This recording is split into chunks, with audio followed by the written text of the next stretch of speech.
So what we'll do once you're down here is we're gonna test how much active shoulder extension you have, okay? So what I'm gonna do is I'm gonna see how high, if I squeeze my shoulder blades back and I lift my hands up in the air, how high I can get my hands. Now, as you'll see, my active range there isn't a ton, so I'm probably, for these pails and rails, only gonna need one block on either side of me. And then when I come down into this position here, I already feel a stretch in the front of my shoulders. So this would be a fair position for me to be in as we do our pails and rails. Now, when I do this, just fair note, I'm not gonna have my forehead right on the ground like this.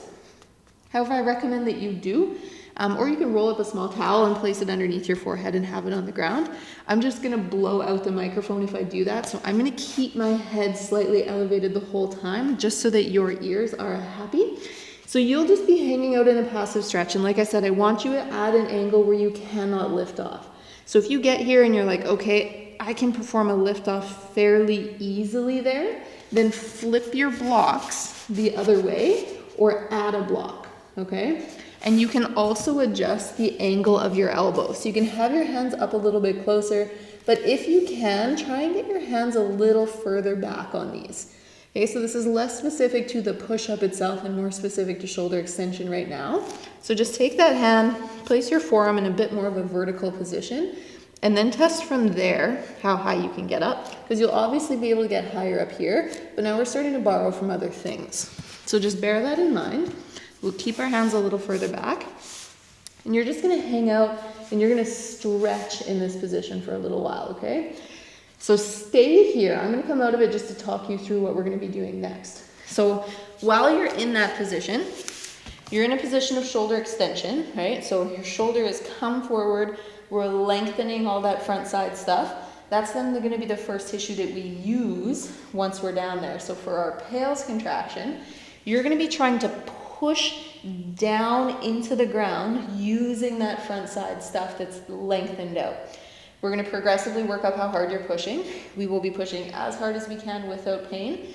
So I don't want this to feel bad for you at all. It should feel good. It should feel like work, but it shouldn't hurt. And then we're gonna reverse, and then you're gonna send that contraction to the backside stuff. So then you've gone from pushing down into the ground.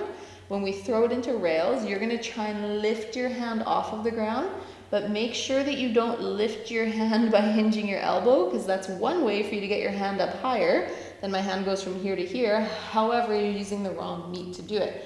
So instead, we want that elbow angle to stay stationary, and the only bone we want to move is this bone going up, okay? So then you're squeezing backside shoulder stuff as if you're trying to pull yourself deeper into that kind of push-up position, but really you can imagine two weigh scales underneath of your blocks. You're trying to give me the smallest number that you can on that scale. If you're in a true passive stretch right now, you should not be able to lift your hand off. So you're just trying to make it lighter, but don't expect your hand to come off. And if it does come off, then definitely for your next set, go a little bit higher. So long as it came off not because you're bending your elbow or cheating, but because you were actually able to lift higher into shoulder extension. Then that tells you you're not quite in a passive range of motion right now. You're still within your active range of motion, which is why you can lift off. So you'll switch your yoga blocks the other way. That'll get you deeper into a stretch. And then on your next set, you should not be able to lift. Over weeks as you do this class, as we do all the exercises in this class, you might find that you can actually start to produce a lift off at heights that you couldn't do a lift off before. Then great, now you're at the next height, or now you're adding another block or another object on. So now you've been stretching there for a little bit. We're gonna dive into the loading portion. So I'm gonna come down and join you now that I've talked you through all of that. And slide back into some shoulder extension so you know what you're doing now, or you should, because we just discussed it. Like I said, keep your forehead and your neck just resting on the ground. Your neck doesn't need to be working. Mine's just gonna be working for the microphone here. We're gonna slowly start to push our hands into the block like we're trying to come up through a push-up, but I do not want you to move at all. You're actually gonna stay pasted to the ground the whole time.